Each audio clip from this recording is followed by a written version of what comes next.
Hey everyone, welcome back to my channel. So today we're going to be doing a video on how it is that I schedule my Google Calendar.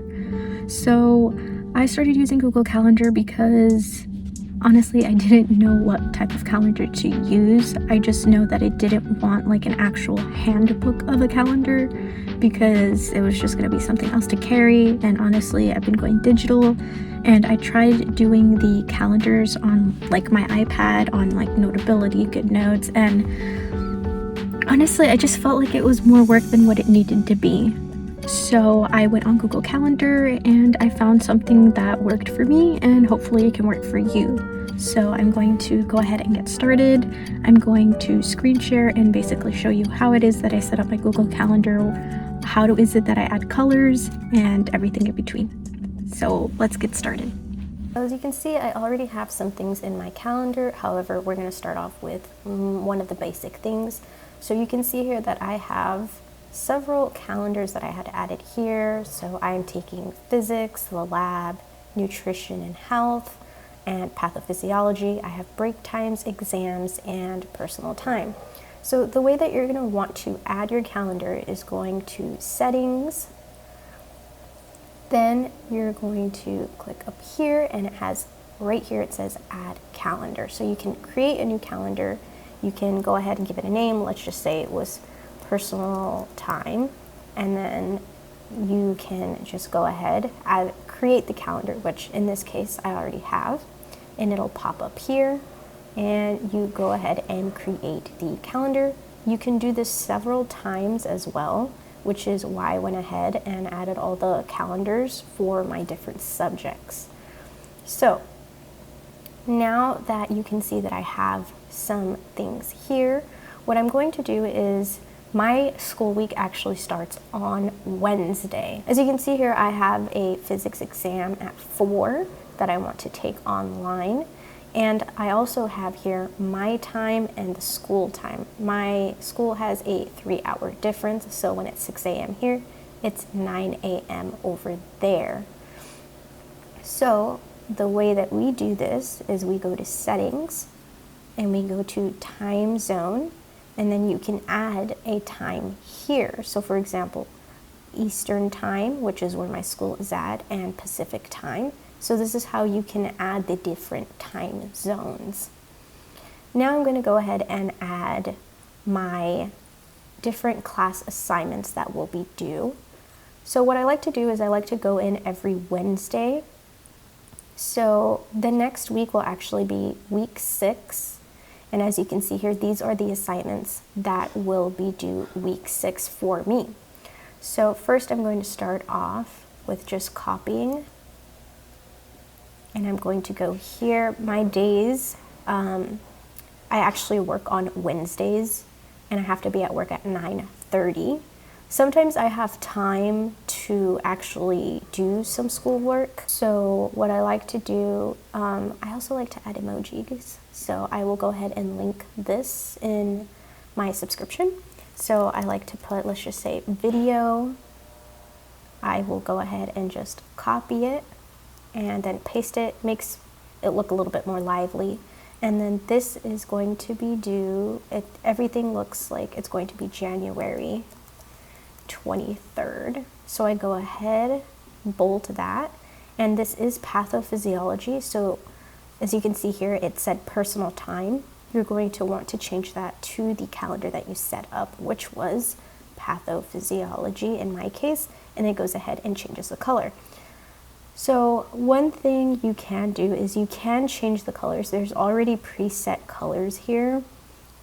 But one thing that I like to do is I like to go on Pinterest, Google Calendar hex codes, and I like a lot of neutral colors. So you can see here that there are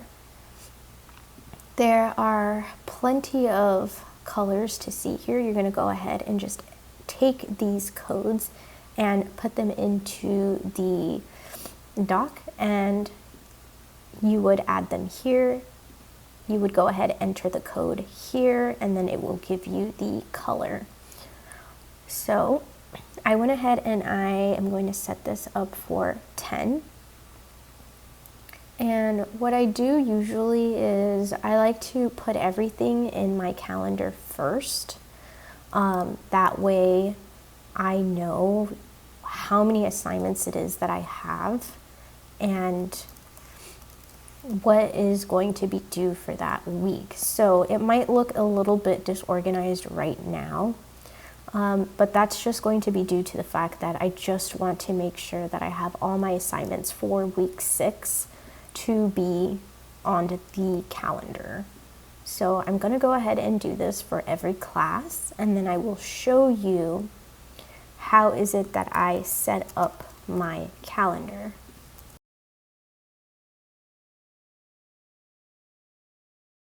Here I went ahead and added all my classes here.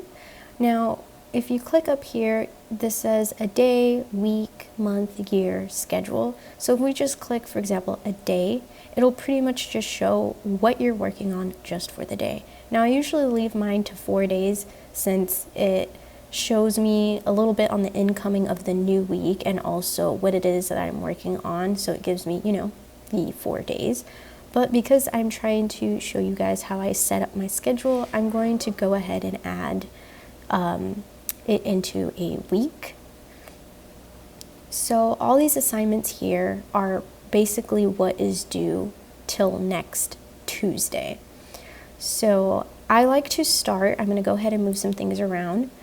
I am going to start with physics on the first day because this is usually what takes me the absolute longest. So I get to work at 9:30. Depending on our patient load, I'm able to work on some things. I always give myself about an hour to 2 hours per assignment, just because, the problems can be a little bit difficult. Something that I do want to let you know about how I do my physics assignments is that although I might use a bit of time blocking, I don't always stick to the schedule. I write this down mostly as like a to-do list to really help me see what it is that is due or what is it that I need to be working on. So what I like to do is I like to keep all my physics in one day and leave my exam once I'm all the way done with work.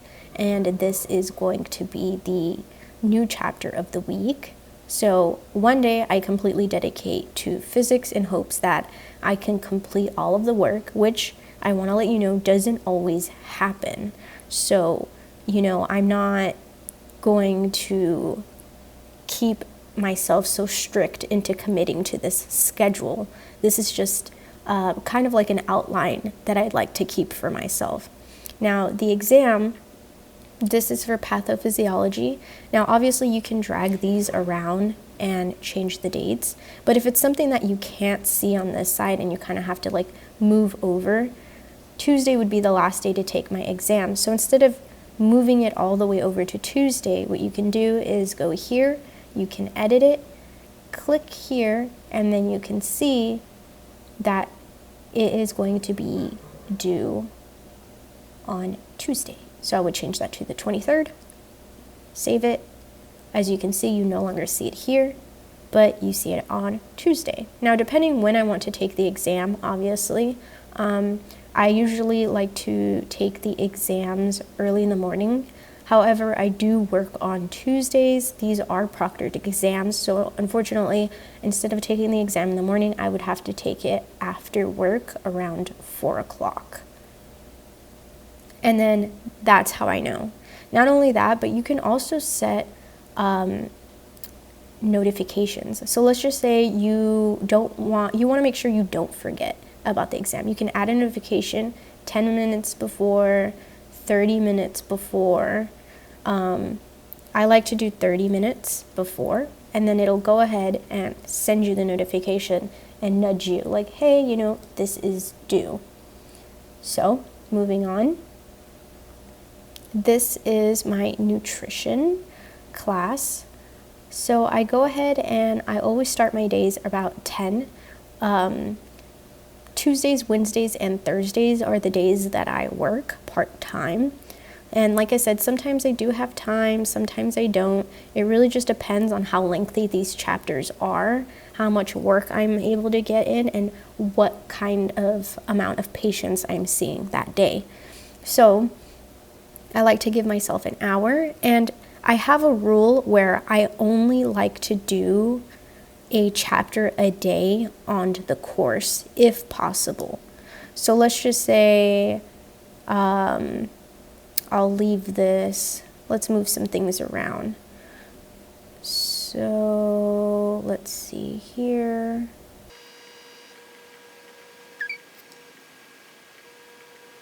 Okay, so let's see here.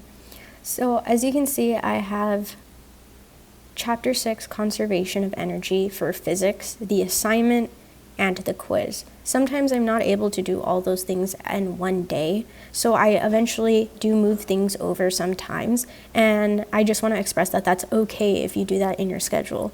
As much as I like time blocking and trying to set myself a window, it doesn't always happen, and I find it better to at least have everything written down, and it shows me what is it that I'm working on. I can also leave myself notes. For example, on this previous one, I have set here, catch up on last week's work, or, I just make myself small notes in the description, like only got halfway through the reading or whatnot. So personalized readings for pathophysiology, I always give myself like a 2 to 3 hour windows for those chapters due to the fact that they are extremely long. And I don't finish them in one day. So for example, I will start chapter 22, renal disorders. However, I will leave myself a window open here to be able to work on this again. So I'll get through the half of the chapter Thursday, and we'll get through the other half on Friday. And same thing here. So if I have chapter 22, I'll go ahead, read half of the chapter on the 20th, and then I leave myself the 21st to catch up on the rest. And I usually add like another box here stating what I'm doing, or I'll just drag the box over. With my chapters of nutrition, they usually aren't too long.